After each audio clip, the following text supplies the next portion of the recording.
reciprocal tariffs kick in. But we will charge them approximately half of what they are, and every major index is in the red. American investors alone have lost some $2.4 trillion in one day. तो Trump भाई साहब ने लगा दिया है reciprocal tariff सभी देशों के ऊपर, और भारत के ऊपर उन्होंने लगाया है 26% का टैरिफ।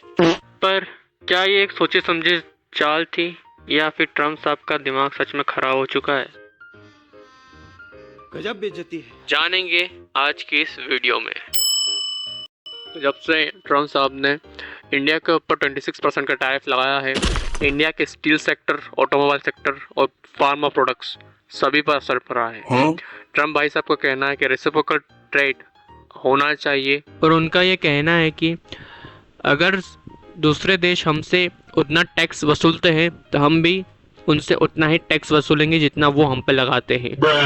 हालांकि ये जो भी टैरिफ है ये अभी 90 डेज के होल्डिंग पीरियड पे जा चुका है। तो इस हिसाब से देखा जाए तो सभी कंट्रीज के पास 90 डेज का समय है, जो कि है जुलाई 8, 2025, और सभी कंट्रीज के पास में इतना ही वक्त बचा है जिससे कि वो यूएसए के साथ में ट्रेड नेगोशिएशन कर सकते हैं। इस बढ़ते हुए टैरिफ को देखकर भारत ने भी कुछ कड़े कदम उठाए हैं।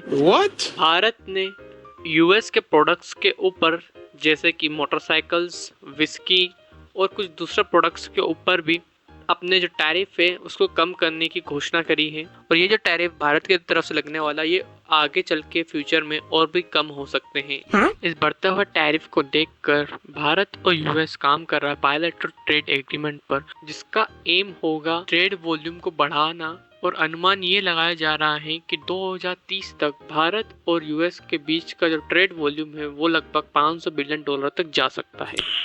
Nice. और अभी दोनों के दोनों कंट्रीज अपना कोलैबोरेशन बढ़ा रहे हैं टेक्नोलॉजी, डिफेंस और एनर्जी सेक्टर्स में, ताकि उनकी डिपेंडेंसी चाइना के ऊपर कम हो सके। तो अब बात करते हैं दोनों देशों के ऊपर इकोनॉमिकली क्या इम्पैक्ट हो सकता है इस टैरिफ का।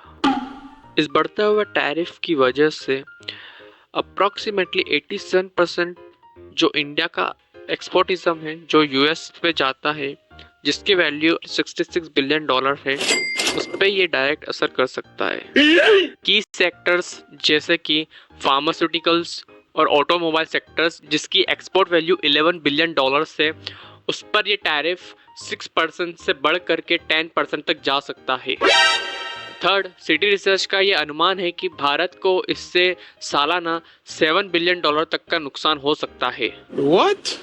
ट्रम्प भाई साहब ने इस टैरिफ का एक फॉर्मूला भी निकाला है, जिसके हिसाब से उन्होंने दूसरे कंट्रीज का जो लगने वाला टैरिफ है उसको कैलकुलेट करके दिखाया है, और वो फॉर्मूला कुछ ऐसा दिखता है।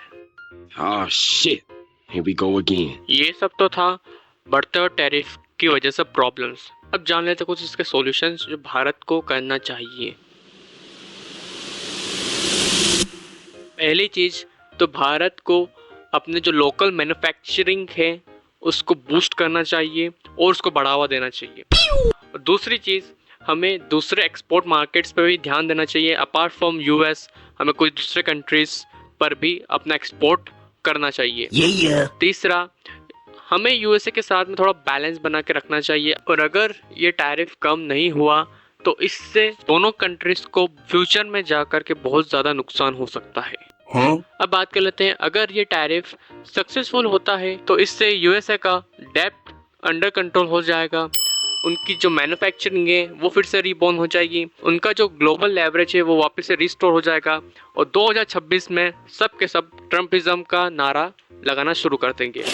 और इन केस अगर ये टैरिफ फेल होता है तो इससे फिर इन्फ्लेशन हाई हो जाएगा, रिटेलिएशन बढ़ जाएगा, मिड टर्म लॉस्ट होगा और स्ट्रैटेजिक ड्रिफ्ट आएगा, और इन द एंड में सारे लोग ट्रम्प के खिलाफ भी जा सकते हैं। और दोस्तों, मज़े की बात तो ये है कि लोग ये स्पेकुलेट कर रहे हैं कि यूएसए ने ये जो टैरिफ लगाया है, ये टैरिफ इसलिए लगाया है क्योंकि यूएसए के ऊपर $36 ट्रिलियन का डेट है, जिससे कि वो इस टैरिफ के ज़रिए कम कर सकता है, और ये हो भी रहा है। यूएसए की इस टैरिफ की वजह से रोज़ाना लगभग $2 बिलियन का रेवेन्यू जनरेट हो रहा है ऑन इम्पोर्ट्स, यानी कि सालाना $546 बिलियन। Nice. तो दोस्तों आज के वीडियो में बस इतना ही। उम्मीद है आपको वीडियो पसंद आई होगी। अगर पसंद आए तो एक लाइक करना, सब्सक्राइब करना और इस वीडियो को शेयर ज़रूर करना। तो मिलते हैं एक अगली वीडियो में, तब तक के लिए हैप्पी ट्रेडिंग।